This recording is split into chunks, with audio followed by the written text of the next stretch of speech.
Bonjour mes frères, que la paix de notre Seigneur Jésus soit maintenant sur vous et sur toute votre famille. Amen. Je suis le pasteur Antonio Junior et je suis très heureux d'être ici, et je vais te révéler pourquoi.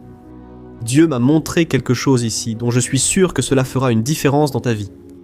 As-tu déjà réfléchi au fait que très souvent, toi qui m'écoutes là, tu pries, tu lis la Bible, mais il semble que la vie des autres est toujours plus bénie que la tienne. On dirait même que tu regardes les gens impies, ces personnes qui ne cherchent pas Dieu, et il semble que tout leur réussit, que tout coopère pour eux. Et tout à coup, tu regardes ta propre histoire et tu vois une vie de souffrance. Très souvent, tu te fais avoir, très souvent il semble que ta vie est bloquée. Et alors, tu te demandes pourquoi Dieu fait ça avec moi ? Pourquoi Dieu permet que les choses deviennent chaque jour plus difficiles, pour moi et pour les autres ? Il semble que c'est plus facile. Frère, je vais révéler ce que l'Esprit Saint a fortement mis dans mon cœur. J'en suis sûr, si vous restez jusqu'à la fin et recevez la prière que je vais faire pour vous, votre vie ne sera plus jamais la même. Amen, frère. Laissez-moi d'abord vous raconter deux exemples, deux tristes témoignages. Je dis tristes témoignages parce que ce sont des témoignages tristes, n'est-ce pas ? Des personnes sont venues me voir et m'ont dit quelque chose qui m'a poussé à vous apporter ce message aujourd'hui. La première était une femme qui un jour est venue vers moi et m'a dit « Pasteur, j'ai désespérément besoin que vous priez pour moi, parce que, pasteur, je vais vous raconter. J'ai conclu une affaire pour acheter une boutique de vêtements à une jeune femme, et j'ai signé un contrat avec elle. Tout était en ordre, sauf qu'il y avait une clause dans ce contrat à laquelle je n'ai pas prêté attention. Je n'ai pas fait attention, je ne l'ai pas envoyé à un avocat pour vérifier, et j'étais tout excité. Pasteur, et je ne savais pas que la clause disait ceci. Si j'abandonnais l'achat de ce magasin et que je ne payais pas jusqu'au bout, j'aurais une perte. C'est-à-dire une somme considérée comme plus de la moitié du prix auquel la personne vendait. Le magasin, tu comprends. Supposons que la femme qui vendait le magasin, elle a vendu le magasin, par exemple, pour 100 000 réais. Et elle a mis une clause dans le contrat disant que, si l'acheteuse renonçait à l'achat, elle subirait une perte. Elle devrait payer une amende de plus de 50 000 réais. Écoute bien, tu sais ce qui s'est passé ? La jeune femme a commencé à avoir des difficultés financières. Elle a commencé à avoir des problèmes d'argent. Et elle n'a pas réussi à payer les mensualités pour finaliser l'achat de ce magasin. Frère, comme si ça ne suffisait pas. Ah, tu ne vas pas y croire ! Cette jeune femme a dû payer l'amende, qui représentait plus de la moitié de la valeur du magasin. Elle était comme ça, regarde, tout simplement désespérée. Ça a commencé à affecter son mariage. Ça a commencé à nuire à sa communion avec Dieu. Parce qu'elle n'avait plus la tête à prier. Elle était désespérée. Je vais maintenant te raconter la deuxième histoire, ce deuxième témoignage. Cette personne est venue me voir et m'a dit ceci. « Pasteur, une fois je suis allé acheter une voiture, et même le pasteur de mon église. Il m'a conseillé d'acheter cette voiture, parce qu'il a dit que Dieu avait révélé au pasteur que c'était cette voiture qu'il devait acheter, et pas une autre.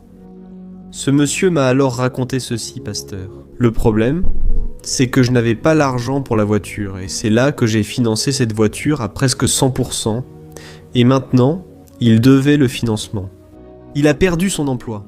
Il avait perdu son emploi. Il n'avait absolument plus les moyens de payer cette voiture. Il allait rendre la voiture parce qu'il n'avait plus les moyens de payer les mensualités. Pourquoi est-ce que je te raconte ça ici ? Je sais que beaucoup de gens qui m'écoutent comprendront. Frère, ça ne sert à rien d'être des personnes de prière, ça ne sert à rien de lire la Bible si nous ne savons pas gérer les choses de cette terre. Je te parle sérieusement. Parce que Dieu, il ne va pas faire grand-chose pour toi ici sur cette terre, si c'est à ta portée. C'est à toi d'utiliser ici ton cerveau, ton intelligence, ta sagesse, tes influences, ta débrouillardise pour vivre dans ce monde. Si tu n'as pas ça, mon frère, je suis désolé de te dire que tu vas récolter beaucoup de souffrances inutilement. Je te dis ça avec tout l'amour du monde, parce que j'ai vraiment de l'affection pour ta vie. Chaque jour, je suis ici à enregistrer la prière du matin, la prière du soir. J'enregistre aussi des vidéos l'après-midi, en parlant des sujets actuels, parce que je sais que la connaissance libère, la vérité vous rendra libre, a dit Jésus. D'ailleurs, la Bible dit « Dieu lui-même a dit que le peuple du Seigneur périt, souffre par manque de connaissance. » Quand la Bible parle de connaissance, la frère, elle fait référence à tout type de connaissance, principalement la connaissance de Dieu, mais aussi la connaissance de comment faire la volonté de Dieu. Ici sur terre, ça ne sert à rien de tout savoir sur le royaume de Dieu si tu ne sais pas comment mettre en pratique ce royaume au quotidien, dans ta vie. Alors, j'ai ressenti très fort dans mon cœur de vous apporter quelques exemples de la Bible, pour que vous compreniez à quel point il est important de savoir gérer les choses de la terre. Parce que tu dois être sûr d'une chose, si tu as Jésus dans ta vie, comme ton Seigneur et Sauveur, ton passage, ton entrée au ciel est déjà garanti. Amen. Le Saint-Esprit est en toi, et la Bible dit qu'il est le sceau. C'est notre garantie que nous sommes sauvés par la grâce de Dieu. Ce n'est pas par ton mérite, mais il faut aussi que je te dise une chose. Le diable, lui, va tout faire pour que tu aies une vie de défaite ici-bas. C'est sérieux, et j'ai dû apprendre avec mes pertes, avec mes échecs, avec mes irresponsabilités. Souvent, j'ai souffert car je ne savais pas comment vivre ici. Frère, j'ai toujours été une personne de prière. J'ai toujours aimé étudier la Bible, lire la Bible, mais en ce qui concerne les choses terrestres, j'étais un fiasco. Ah mes frères, je pourrais passer des heures ici à raconter mes histoires, mais je veux seulement vous lire un verset qui se trouve dans Proverbes, chapitre 22, verset 29. Regardez ce que Salomon a dit. Il a dit ceci. « Connais-tu quelqu'un qui travaille avec excellence, qui fait les choses très bien faites ? Cette personne travaillera pour les rois, et non pour des gens qui n'ont aucune importance. » Cette parole vient de Salomon, qui était un roi, tu es d'accord ? Le roi d'Israël. Il nous apportait ici une sagesse terrestre. Fais attention, ce n'est pas une sagesse céleste, mais il est logique que Dieu lui ait donné cette sagesse.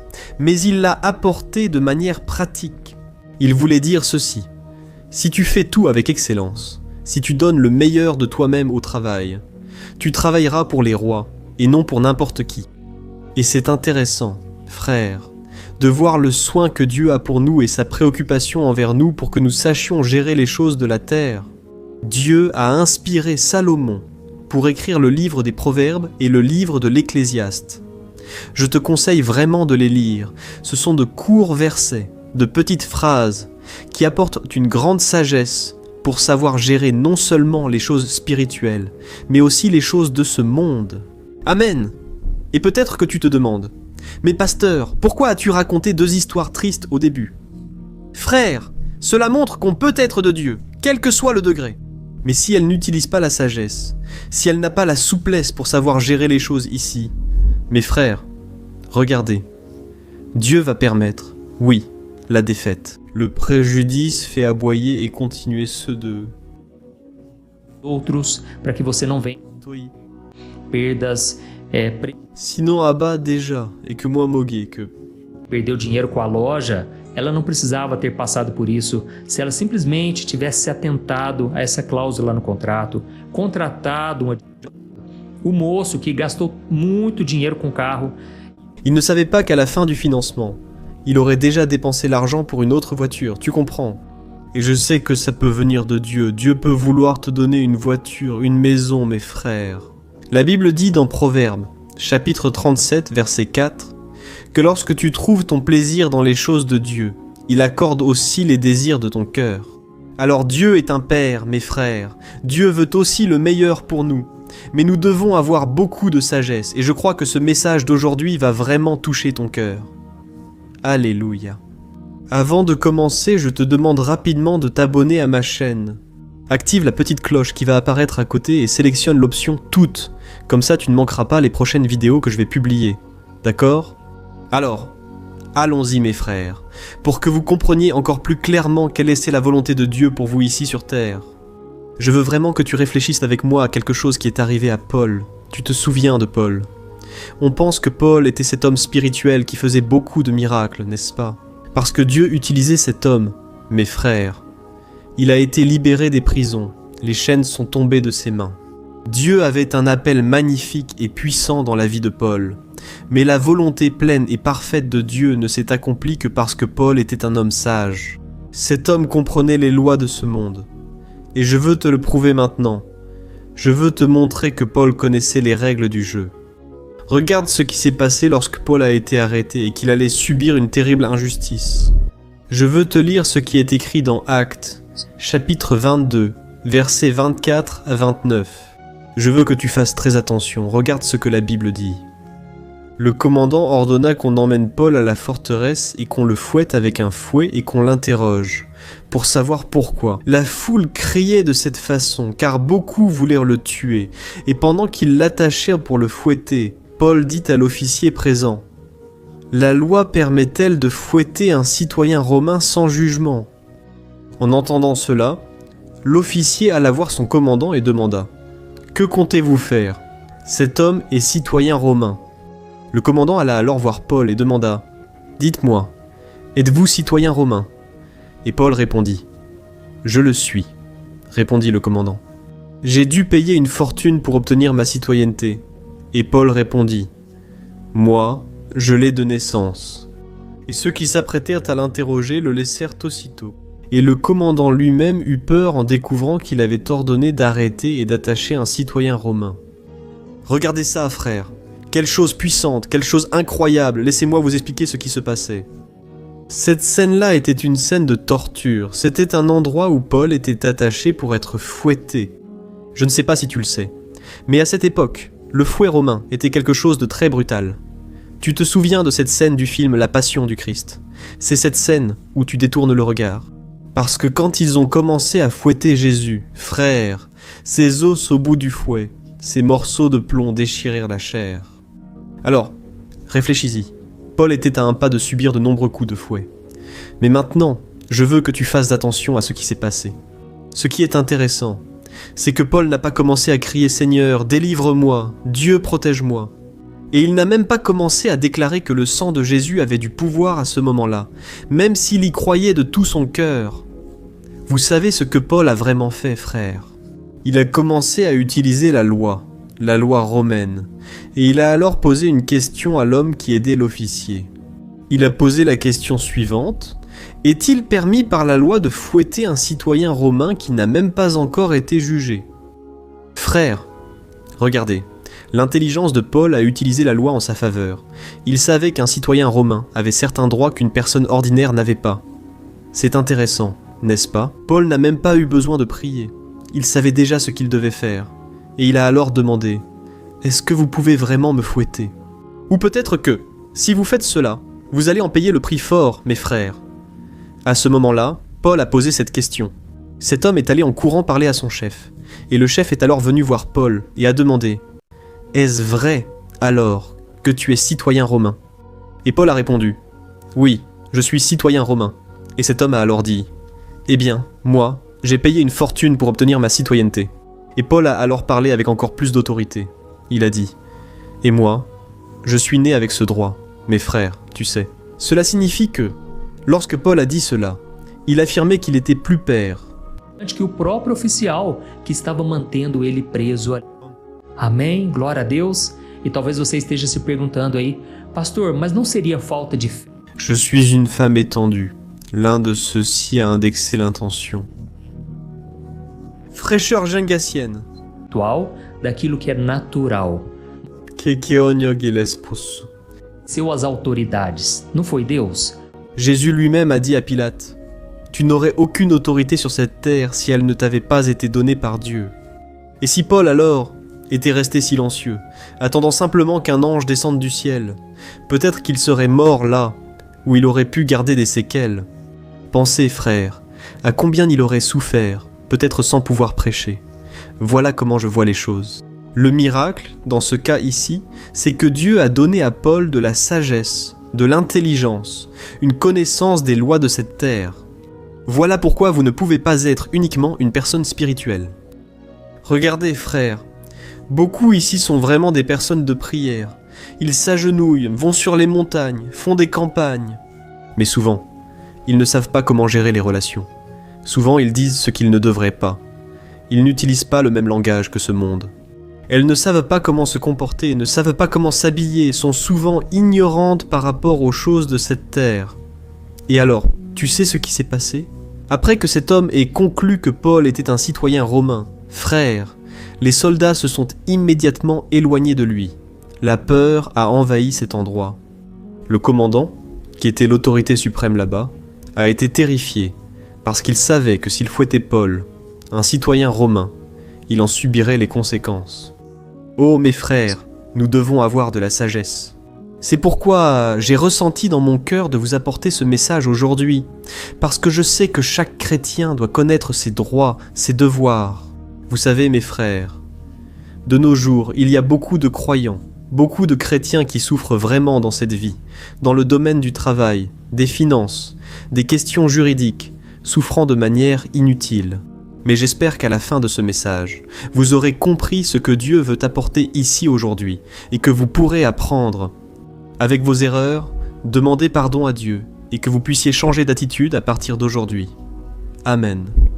Je me souviens que, lorsque je me suis converti, j'avais 18 ans, et j'étais très immature dans beaucoup de choses, tu sais.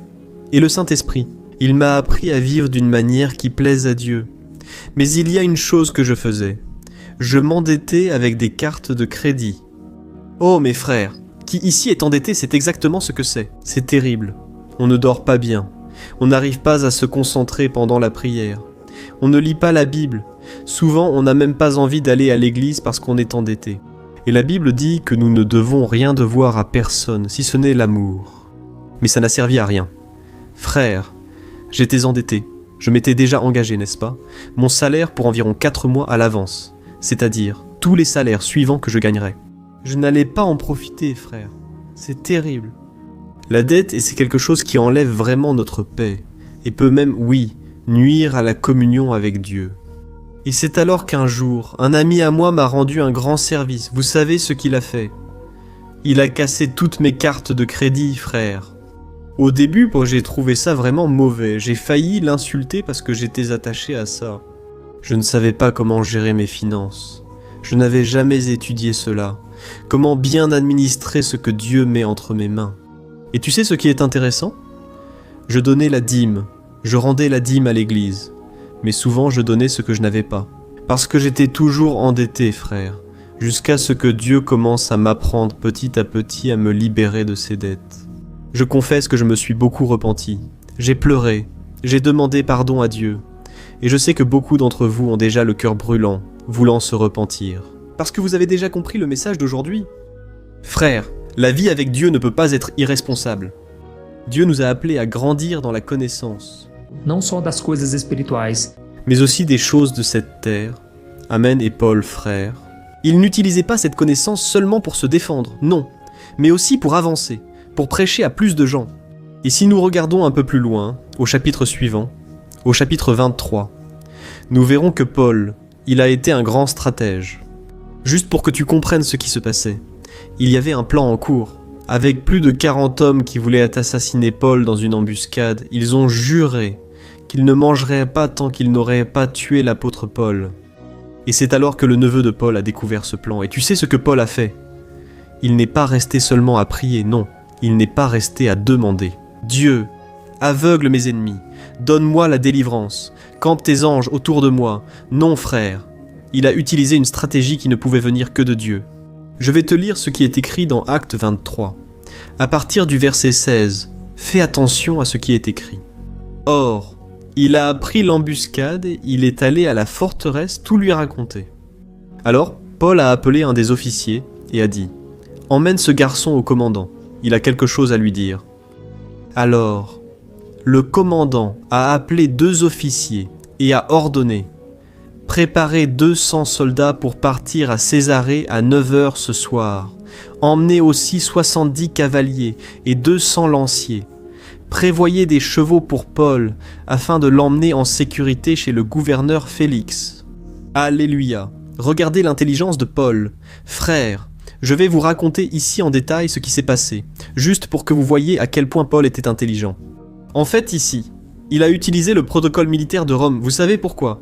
Comme il était citoyen romain et qu'il était emprisonné, Rome avait l'obligation de protéger ce citoyen. Donc, en fait, Paul disait ceci. « J'ai besoin que vous me protégiez, en réalité, parce que je suis menacé de mort. 40 hommes veulent me tuer, et c'est à ce moment-là que les hommes n'ont pas eu le choix. Ils ont séparé 470 hommes, c'est ce que ce verset biblique dit.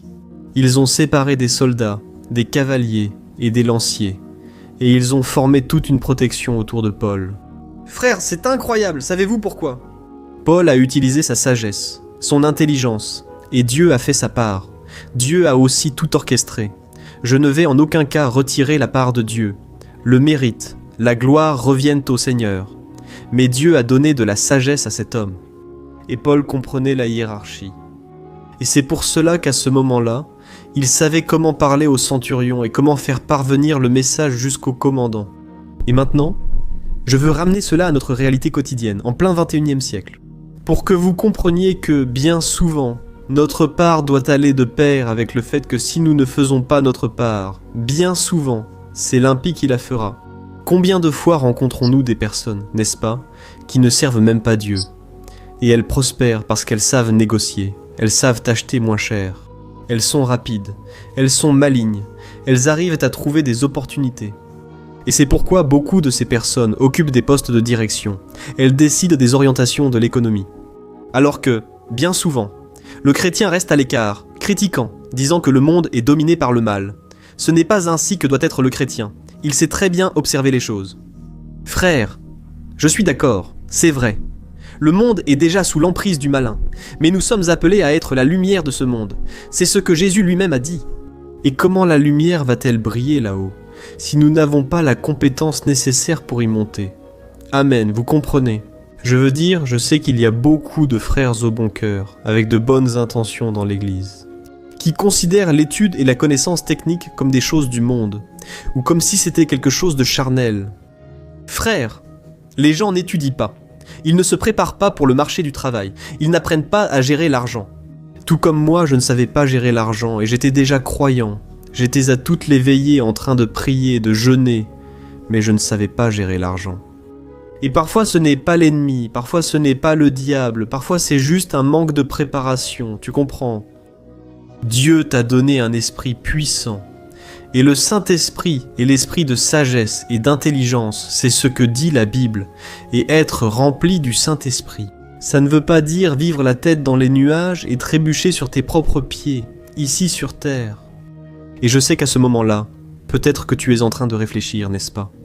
Ah, pasteur, j'ai même compris le message, mais je n'ai pas eu d'opportunité d'étude. Est-ce que Dieu ne va pas m'utiliser, frère? Bien sûr que Dieu va utiliser.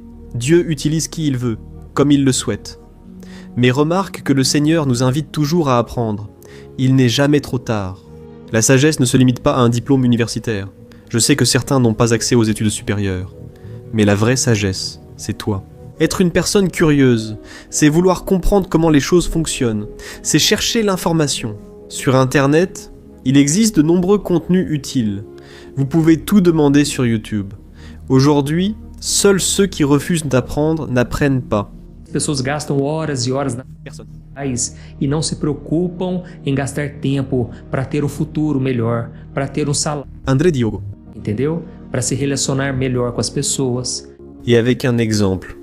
Ensuite, en parlant, en jouant, il a écrit visage. A importância de você se preparar. Eu quero contar aqui.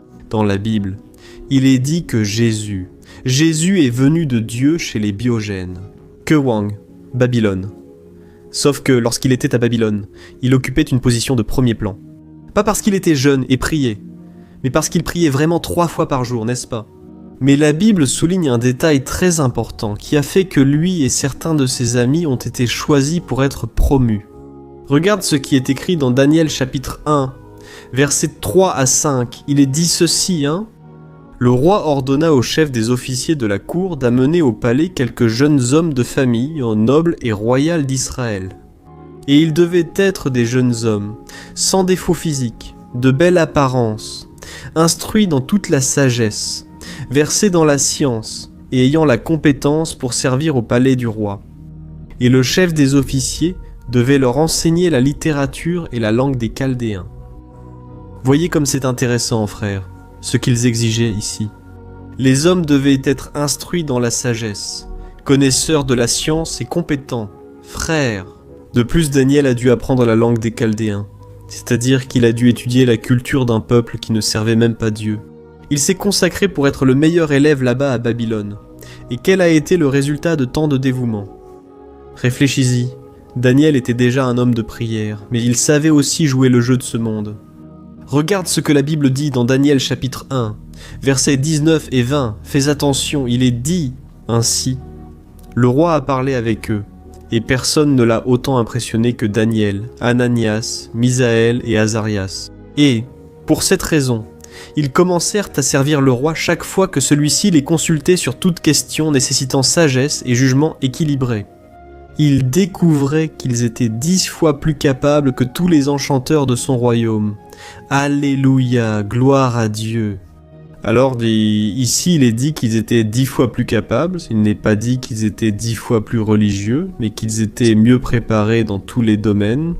Alors, frères, je crois que vous avez compris ce que je voulais dire. Je sais que beaucoup de personnes ici qui m'écoutent le ressentent déjà dans leur cœur. Cela fait déjà un certain temps qu'il était nécessaire de rechercher une connaissance plus approfondie. Je sais que Dieu va susciter ici des dirigeants, des pasteurs, des évangélistes, mais je sais aussi que Dieu va agir. Des médecins, des professionnels de la santé, des avocats, des mécaniciens, des maçons, des entrepreneurs, des femmes au foyer, n'est-ce pas? Qui accompliront leurs tâches avec plus de dévouement. Et je crois que tu n'es pas arrivé ici par hasard. Dieu a besoin que tu agisses avec cette sagesse, parce qu'il veut accomplir de grandes choses. Dieu peut t'élever à des places élevées. Tu y crois, frère? Aujourd'hui, je parle à tant de personnes, mais il y a peu de temps, il y a quelques années, je prêchais pour 5 personnes dans mon église. Alors Dieu veut t'élever à des places élevées, pour que tu puisses aider d'autres personnes, pour que tu puisses prêcher là où beaucoup dans l'église n'arrivent pas à prêcher. Beaucoup de personnes n'auront peut-être pas accès à ce que tu auras, mais pour cela tu dois te préparer. Amen, gloire à Dieu, écoute. Si ce message a touché ton cœur, je veux te demander d'écrire ici dans les commentaires, parce que nous allons déjà prier. Écris comme ça. Oh, Dieu m'a parlé aujourd'hui. Et à la fin de la prière, s'il te plaît, partage. Je sais que ce message va édifier beaucoup de gens. Et qui sait, peut-être qu'ils commenceront à suivre la prière du matin et du soir, et que Dieu fera aussi une œuvre dans leur vie. Amen. Alors ferme les yeux et prions au nom de Jésus. Alléluia, Seigneur, mon Dieu et mon Père. Nous voulons te remercier pour ce moment d'apprentissage. Merci. Merci pour ta parole, Seigneur, qui nous montre toujours le chemin. Merci, car tu ne veux pas que nous vivions sans compréhension, mais tu veux que nous brillions comme des lumières dans ce monde. Alléluia, Père, j'intercède en ce moment pour cette personne qui prie avec moi maintenant. Seigneur, apporte, Seigneur, la sagesse, apporte la clarté sur la vie de cet homme et de cette femme, Père. Très souvent, on nous a appris à mépriser la connaissance humaine, parce que nous pensons que cela vient de la chair. Pardonne-nous, Père, pour ce manque de sagesse. À partir d'aujourd'hui, nous voulons approfondir de plus en plus notre connaissance, notre sagesse, et aussi notre intimité avec toi, Père. Nous ne voulons pas négliger un domaine et en valoriser un autre. Nous voulons grandir dans la grâce et dans la connaissance, tout comme Jésus a grandi aussi. Ô mon Dieu, je place devant toi la vie de ton fils et de ta fille. Combien maintenant? Mon Père souffre en silence. Ils n'ont personne avec qui partager les choses, les luttes, les tristesses. Il y a des personnes en ce moment qui font face à des maladies. Mon Père, peut-être que cet homme, cette femme, a le corps fatigué et malade. Mais vous êtes le médecin des médecins. Peu importe ce que disent les examens.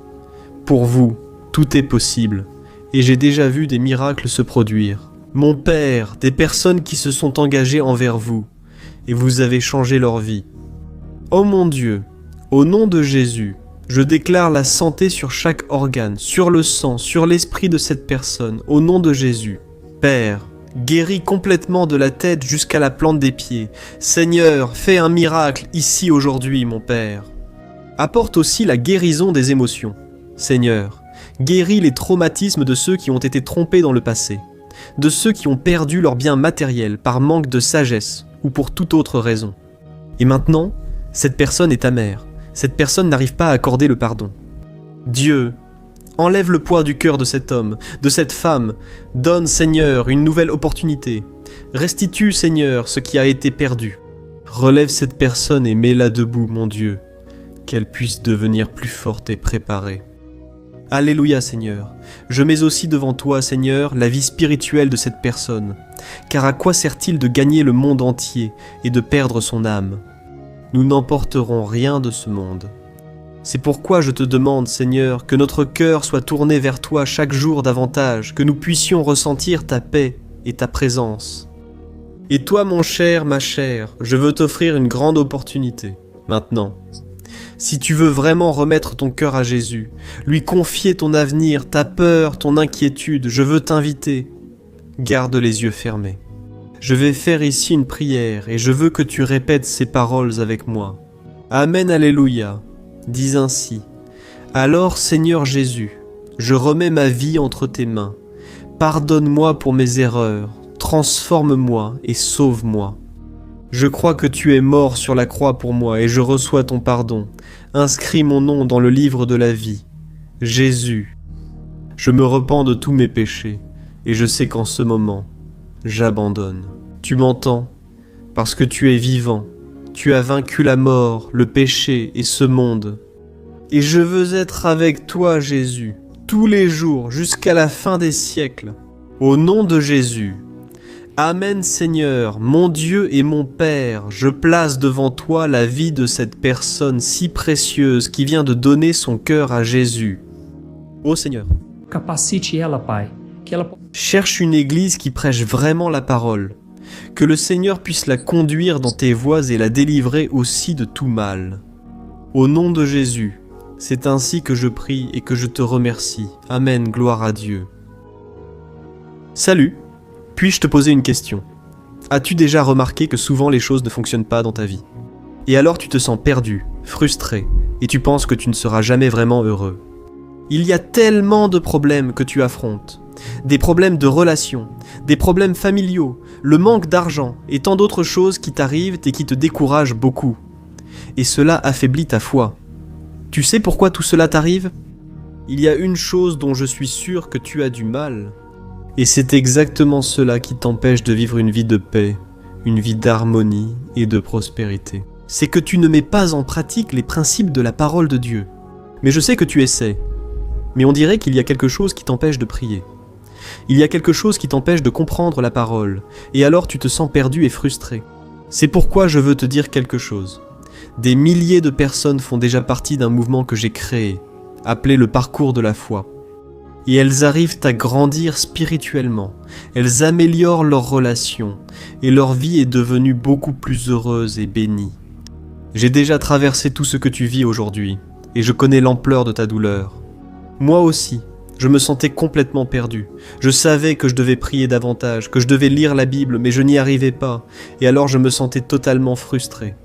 Jusqu'à ce qu'après tant de luttes, j'ai découvert une façon de grandir dans ma marche avec Dieu. Et après avoir réussi à faire cela, ma vie a complètement changé. La transformation a été si grande qu'aujourd'hui, j'arrive à aider des milliers et des milliers de personnes chaque jour. C'est pourquoi je veux que tu prennes un engagement, d'abord avec toi-même et aussi avec Dieu, que tu vas suivre tout ce que je vais te dire dans cette vidéo, d'accord? La première chose que tu dois faire, c'est prier et lire la Bible de la bonne manière, pour qu'elle entre dans ton cœur et apporte le changement que tu désires tant, et qu'elle transforme aussi ton comportement. Je sais que souvent tu ne sais pas comment agir, parce que ton cœur est très triste, affligé, angoissé et perdu. Je sais aussi que souvent tu es frustré parce que tu n'as pas la force d'aller de l'avant. J'ai aussi vécu comme ça pendant de nombreuses années, et je sais exactement ce que c'est, jusqu'à ce que je commence à voir la parole de Dieu d'une manière simple et pratique. Et ce parcours a transformé ma vie à tel point qu'aujourd'hui je suis ici, aidant des milliers de personnes à trouver la paix, l'harmonie et la direction. Frère, je ne pouvais pas garder cela seulement pour moi, je ne pouvais pas retenir cette connaissance. Et c'est pourquoi j'ai écrit 3 livres, qui sont la base pour que vous appreniez cette façon simple et pratique de chercher Dieu et d'obtenir des résultats dans votre vie. Le premier livre est à Le Moment avec Dieu. Il va nourrir votre esprit d'une telle manière que vous allez ressentir un très grand désir de chercher Dieu. Dans ce livre, vous allez comprendre la parole d'une manière très simple et cela va renforcer votre foi en lui. Vous allez lire un message pour chaque jour de l'année, en rappelant que tous ces messages sont divisés par thème, pour accéder directement à la parole dont vous avez tant besoin. Et le deuxième livre, c'est Vie de prière. Ce livre va changer vos sentiments, il va guérir vos émotions, il va donner une direction à votre vie. Vous allez remarquer que votre quotidien sera beaucoup plus léger. Parce que la prière, elle apaise notre cœur, elle soulage, amen. Et dans ce livre aussi, vous trouverez une prière pour chaque jour. Et elles sont toutes classées par thème. Par exemple, il y a une prière pour l'anxiété, une prière pour la dépression, une prière pour l'angoisse, un sentiment de culpabilité. Toi qui dois prendre une décision aujourd'hui. Enfin, toutes ces prières vont vraiment te fortifier dans ta marche avec Dieu. Et enfin, il y a le livre Minutes de paix. C'est le livre qui va changer tes attitudes, et il va te guider pour que tu ne te sentes plus jamais perdu. D'accord, le livre Minutes de paix, il vient avec des tâches faciles et rapides à mettre en pratique dans ton quotidien. Après tout, la Bible dit que la foi sans les œuvres est morte. Amen. Et comme je veux que vous ayez tous accès à cette nourriture spirituelle quotidienne, je mets ces 3 livres à disposition au format numérique, pour que tu puisses y accéder où que tu sois, que ce soit sur ton téléphone ou sur ton ordinateur. Et tout cela, frère, pour un prix totalement abordable. Et tu contribueras aussi à ce que notre ministère atteigne encore plus de personnes avec le message de l'Évangile. Alors, il te suffit d'accéder au site www.jornadadafe.com.br qui s'affiche juste ici à l'écran. Tu vas maintenant cliquer sur le lien juste sous la vidéo, dans la description. D'accord, c'est très rapide, c'est sécurisé, et tu vas recevoir tout de suite mes 3 livres numériques dans ta boîte mail. Pour que tu puisses commencer ta transformation dès aujourd'hui, d'accord ? Alors clique sur le lien qui se trouve juste ici en dessous de la vidéo, et que Dieu te bénisse puissamment. Une grande accolade.